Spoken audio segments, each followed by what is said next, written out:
Human beings basically try to do two things at the same time. On one hand, we want to be able to look in the mirror and feel good about ourselves. On the other hand, we want to benefit from being dishonest. Now you could say you could do one or the other. You can either look at yourself as honest or you could benefit from dishonesty. You can't do both. Well, it turns out that thanks to our flexible cognitive psychology and thanks to our ability to rationalize our actions, we could do both. And as long as we rationalize our actions, and as long as we cheat just a little bit, we can benefit from cheating just a little bit, and at the same time we can keep thinking of ourselves as honest, wonderful people. It's all about rationalization. If we can rationalize things to a higher degree, we will be able to cheat more or be more dishonest and think of ourselves as good people. And if we can rationalize less, we would be more honest.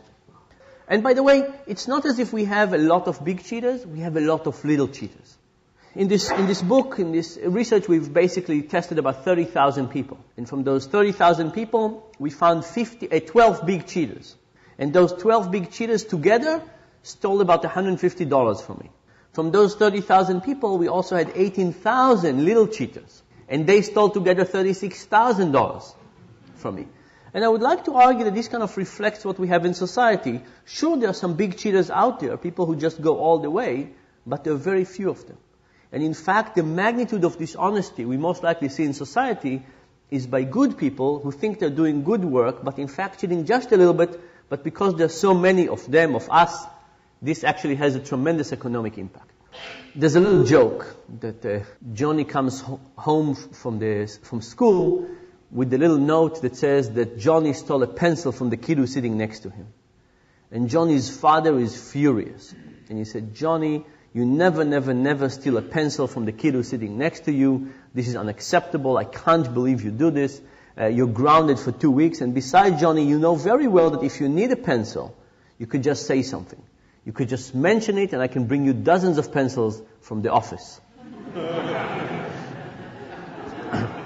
Now, why is this slightly amusing?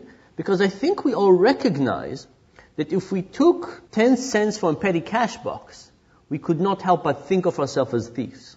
But if we took a pencil, we would feel very differently. In fact, if we took 10 cents from a petty cash box and went to buy a pencil, we would still feel like thieves. But taking a pencil is kind of removed from money. Because if you think about it, we're becoming a cashless society. We're becoming a society with a higher distance between us and the consequences of our actions. Credit cards, electronic wallets, mortgage-backed securities, stock options. Think about all of those things that represent psychological distance between us and the people, us and money. Could it be that as the distance increases, people can be dishonest, but at the moment don't think of themselves as doing anything dishonest? And I think the banking industry is kind of primed to think about things exactly in that way. Imagine you manipulate something like, interest rates. There are so many layers on top of that. And you don't see who exactly you're affecting, even though you might affect the whole global economy, that it might be very easy for people to take steps in that wrong direction and still think of themselves generally as not doing anything terrible. By the way, so in the last year and a half, as I've been working on the book, every time I go to a restaurant, I ask the waiter if there's a way to eat in this restaurant and escape without payment. And I said, look, I'm not going to do it, but just tell me, if you were giving me advice, how would you tell me to do it? And aside from one person, they always have great suggestions. And then I say, and how often does it happen? And they say, almost never. They say, from time to time, somebody walks up without paying, but they walk slowly and we stop them and they just say they forgot. Almost never people just walk without payment. Contrast that with illegal downloads. My book that came out about a month ago, in the first 2 days, was downloaded 20,000 times from some website. It's kind of ironic. A book on cheating was... But if you talk to young people, virtually all of them have illegal music on their computers, and nobody feels bad about it. In fact, one young guy recently, we talked about it, he stood up, he said, excuse me, I don't think this is wrong. He said, musicians want their music to be heard. That's what they wrote it for. And label companies are evil.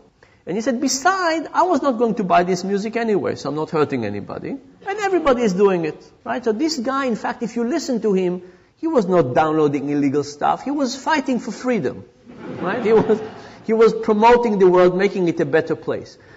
An amazing level of rationalization that you couldn't do in a restaurant.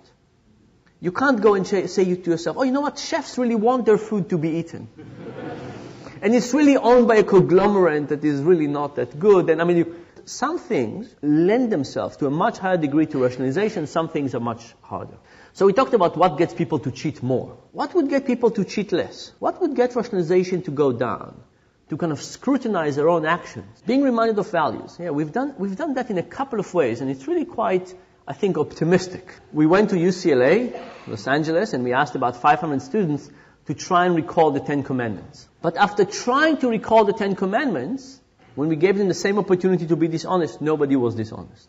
In fact, even when we take self-declared atheists and we ask them to swear on the Bible, and we give them a chance to cheat, they don't cheat. So this suggests that there's something about reminders that the moment we think about morality, even if it's not our own moral code, all of a sudden we are kind of supervising ourselves to a higher degree. We're more thoughtful about our own actions, and as a consequence, we let ourselves get away with less activities. We also looked at the Catholic confession. We went to talk to Catholic priests, and we said, from an economic perspective, we don't understand confession. Please explain it to us. They said, if you can confess and be absolved, shouldn't you cheat more? Shouldn't you cheat on the way to confession? The priest said no. So here are 3 theories how confession might work. One theory is that you think to yourself, I want to rob this convenience store, but I'll have to confess. It will be unpleasant, the priest will think badly of me, and this added cost makes the whole thing not worthwhile. We don't find any evidence for that. Another possibility is like the 10 Commandments experiment I told you about. You come out of confession and you feel good and wonderful about yourself, and for a little while longer, you want to keep that feeling of being good. We find some evidence for this. But the most interesting version is the following. When we give people hundreds of opportunities to steal and to cheat over time, what we find is that people are slightly dishonest, balancing, feeling good about myself, cheating a little bit, feeling good, cheating a little bit. And then at some point, many people switch and start cheating all the time. And we call this switching point the what the hell effect. It turns out we don't have to be 100% good to think of ourselves as good. But if at some point you don't think of yourself as good, you might as well enjoy it. And many people, by the way, report this same thing with diets. You start a strict diet and then you violate your diet and you say, today I'm not dieting, I might as well have a burger and some fries, I'll start tomorrow, next Monday or next month. Now if people cheat a lot all the time, why would they ever stop? Why would you ever stop? If you think you're going to hell in the Catholic version, why would you ever stop? In fact, the Catholic confession might have actually stumbled on this. This might be a really good idea, that if you are cheating a lot, maybe you need to be able to open a new page. So we did these experiments. We do a non-Catholic kind of confession. People cheat a little bit, they cheat a lot. We give them a chance to say what they have done badly. We give them a chance to ask for forgiveness from whatever spirits they believe in. What happens after those 2 actions together? Cheating goes down.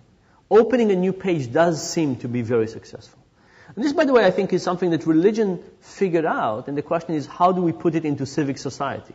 Should we create opportunities for bankers, for example, to ask for forgiveness from time to time and start a new page? People will transgress. There's nothing that we can do about it. How do we get people to feel clean again and able to act on their goodness?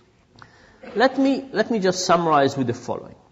If you think about it, this is really, the whole thing is a question of conflicts of interest.